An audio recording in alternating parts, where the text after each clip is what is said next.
काव्या ने थकी हुई आंखों से बर्तनों का आखिरी ढेर मांजा। शादी को अभी 10 दिन ही हुए थे विक्रम से। विक्रम दिन भर दुकान पर मेहनत करता, शाम को लौटता तो काव्या का इंतजार करता। लेकिन आज फिर वही उर्मिला जी सास किचन के दरवाजे पर खड़ी थी, साड़ी का पल्लू संभालते हुए। काव्या बेटी, रात का खाना तो बन गया। विक्रम को देर हो रही है तो मैं थोड़ा और रोटी गर्म कर दूं? काव्या ने मुस्कुराने की कोशिश की, लेकिन मन में कसक। हाँ माँ जी, सब तैयार है, आप आराम कर लीजिए। उर्मिला जी ने सिर हिलाया, लेकिन न हिली।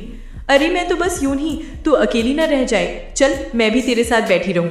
काव्या का दिल बैठ गया। रसोई की मध्यम रोशनी में वो चूल्हे के पास बैठ गई, लेकिन आंगन की ठंडी हवा जैसे उसके सपनों को बहा ले जा रही थी। मायके में तो रातें अलग थीं, माँ की गोद, बहनों की हंसी, यहाँ हर पल नजरों का बोझ। रात गहराई तो विक्रम लौटा, दुकान की धूल झाड़ते हुए कमरे में आया। काव्या ने दरवाजा बंद किया, लेकिन उर्मिला जी की आवाज बाहर से आ गई। विक्रम बेटा, तू आ गया? पानी गर्म है ना, मैं ला दूं? विक्रम ने हड़बड़ाते हुए कहा। नहीं माँ, सब ठीक है, आप सो जाइए। लेकिन उर्मिला जी अंदर घुस आईं, हाथ में गिलास थामे। बस 1 मिनट, तेरी काव्या थकी लग रही है, तू पी ले।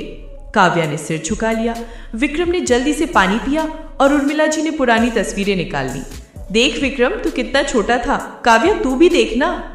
घंटा बीत गया बातों में। काव्या बिस्तर पर लेटी रही, आंखें बंद, लेकिन नींद कहाँ। विक्रम ने आखिरकार कहा, माँ कल सुबह बात करेंगे। उर्मिला जी मुस्कुराई। हाँ बेटा, सो जा। लेकिन जाते जाते फिर रुक गई।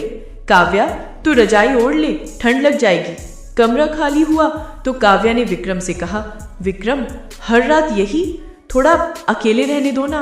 विक्रम ने कंधे झटकाए। माँ का मन है, आदत है उन्हें, तू समझ ले। काव्या चुप हो गई, लेकिन छाती में दर्द सा हुआ। दिन बीतते गए। सुबह उठते ही उर्मिला जी की आवाज, काव्या चाय बना दे, विक्रम को देर ना हो। काव्या चाय बनाती, लेकिन उर्मिला जी किचन में आ बैठती। बेटी, तू मायके की तरह चाय बनाती है, वहां कैसे बनती थी? काव्या बताती, लेकिन मन में सवाल, क्यों हर बात में घुसपैठ। दोपहर को खाना बनाते समय उर्मिला जी आंगन में झाड़ू लगाती, नजर काव्या पर। काव्या, नमक कम मत डालना, विक्रम को पसंद है। काव्या मुस्कुराती, लेकिन अंदर से थकान। शाम को जब विक्रम लौटता, उर्मिला जी पहले ही बुला लेती। बेटा, आज दुकान कैसी चली? विक्रम बात करता, काव्या इंतजार में। एक रात बिस्तर पर लेटे ही उर्मिला जी की खांसी की आवाज आई। विक्रम बेटा। विक्रम उठा, काव्या भी। दरवाजा खोला तो उर्मिला जी हाथ दबाते हुए, पैर में मोच लग गई लगता है, तू आजा मेरा कमरा। विक्रम गया, काव्या अकेली। घंटों बीते, विक्रम लौटा। माँ को दर्द है, कल डॉक्टर दिखाऊंगा। काव्या ने कुछ कहा नहीं, लेकिन आंसू छिपाए। शादी के सपने, दोनों साथ घूमना, बातें करना, सब धुंधले। 1 हफ्ता और बीता। काव्या का चेहरा बेजान। उर्मिला जी ताने मारने लगी। क्या हुआ बेटी, मुंह लटका रखा है? मायके की राजकुमारी लगती थी, यहाँ बोझ लग रहा है क्या? काव्या चौंक कर, नहीं माँ जी, बस थकान। उर्मिला जी ने सिर हिलाया। थकान? घर का काम तो हर बहू करती है, तू तो नहीं है, अभी से शिकायत। काव्या चुप। ससुराल छोटा सा घर था, 2 कमरे, आंगन में तुलसी। ससुर का देहांत साल भर पहले हुआ था। जेठ रवि मुंबई में नौकरी करता, जेठानी मीरा फोन पर रोज बात करती। काव्या, सब ठीक, खाना कैसा बन रहा है? मीरा की आवाज में गर्माहट। काव्या हंसती, लेकिन एक दिन फूट पड़ी। दीदी, यहाँ माँ जी हर वक्त विक्रम के पास, रात को भी बहाने, अकेलेपन का दर्द। मीरा स्तब्ध। क्या? उर्मिला जी ऐसा? रुको मैं देखती हूँ। काव्या ने रोते हुए कहा। दीदी, शादी के 2 महीने हो गए, लेकिन वो पल ही नहीं मिलते। मीरा ने सांत्वना दी। चिंता मत कर, रवि से बात करती हूँ। मीरा ने रवि से कहा। रवि हैरान, माँ ऐसा क्यों? हम तो कभी। मीरा बोली, शायद डर, तुझे ले गई मुंबई, अब विक्रम को भी। रवि ने सिर पकड़ा। सही कह रही हो, मैं छुट्टी लेकर जाता हूँ। 3 दिन बाद रवि घर आया। उर्मिला जी की आंखें चमक उठी। बेटा, अचानक? रवि ने गले लगाया। माँ, मुंबई में तुम्हारी कमी पोते पोतियां पूछते हैं, चलो ना कुछ दिन रहो हमारे साथ। उर्मिला जी हिचकिचाई। लेकिन विक्रम, काव्या? रवि मुस्कुराया। वे संभाल लेंगे। माँ, तुम्हें आराम चाहिए, डॉक्टर ने कहा था ना, तनाव कम करो। उर्मिला जी ने सिर हिलाया। ठीक है बेटा, चलती हूँ, लेकिन जल्दी लौटना। अगले दिन रवि माँ को लेकर चले। घर सूना पड़ा। काव्या ने राहत की सांस ली।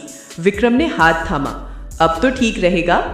रातें अब उनकी बातें, हंसी, वो करीबियां जो सपनों में थी।